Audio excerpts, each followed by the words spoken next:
I'm bi, and I had a girlfriend for a year, and it was very magical, very heady, a super transformative year for me. We were childhood friends and we reconnected in adult life and we hit it off. There were sparks. When that ended, safe to say, nothing really has quite lived up to that experience, that magic.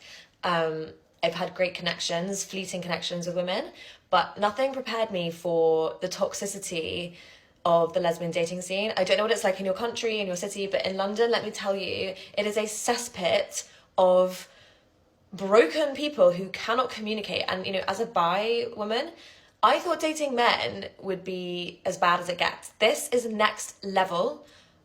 I literally had a woman fly out from the United States to London to see me and promise me the world. I was naive and stupid enough to believe it because I thought, oh, it's a woman. Of course she's going to follow through. Of course she's not going to be playing games and manipulating me like all the men I used to date would. What a joke. I am the joke.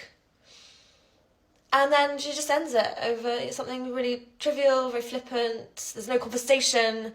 There's no communication, right? Like, it's just pure avoidance. Cut. And that's a whole other thing I want to talk about, just how quick we are to discard. People are so lazy in love. It's like we fall in love easily. It's passive. A fall is passive. There's no active energy required. You just go along with it, right? It's a fall.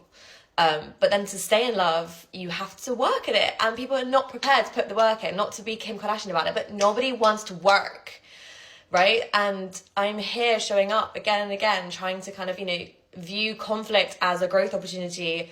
Yes, we both get triggered, we say things we don't mean, we get hot-headed, but then maybe it's about coming together and realizing, okay, this made me feel some type of way, I made you feel like that, I'm so sorry, what can I do to prevent that from happening? You know what I mean? Like, I want constructive, healthy conversation. Like, it's unrealistic to think that no one fights in relationships. It's unrealistic to think that no one has red flags. That doesn't exist. That's called perfection, and we know it's not even elusive at this point. It just flat out does not exist.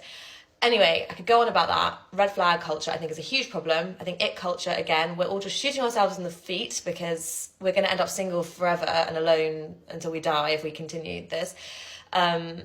But anyway, yeah, I just was not expecting the queer scene to be as it is. At this point, like, I'm almost thinking I'm better off with men. And believe me when I tell you that is saying something, because that really is saying something.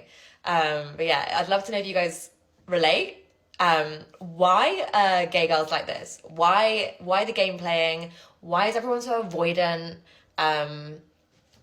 You'd think that women would kind of carve out a safe space, especially if it's in a romantic context, to connect and share. And like, women are sacred, women are holy vessels, like for spirit. Like, why are we not using that divinity in love, in our sensual relationships, to really hold each other and you know, heal the sisterhood wound? I don't get it. It makes me sad. Now, women know what men have to deal with. Women are constantly complaining about men and how we are horrible to date, but when they date themselves, it's an even worse experience. This is why female and female relationships have the highest level of domestic beatdowns compared to any other type of relationship. Always remember, guys, you are never as bad as they make you out to be. You're working on yourselves and you take accountability. You have realistic expectations for yourselves and relationships. But these 304s are completely lost. They say they have divine femininity, but all they really have is hit the wall energy. And if their energy was a plate of food, even a pig wouldn't eat it. These 304s can blame everybody else as much as they like for the reason why they're single and alone. But in the end, they only have themselves to blame for it. They're lost!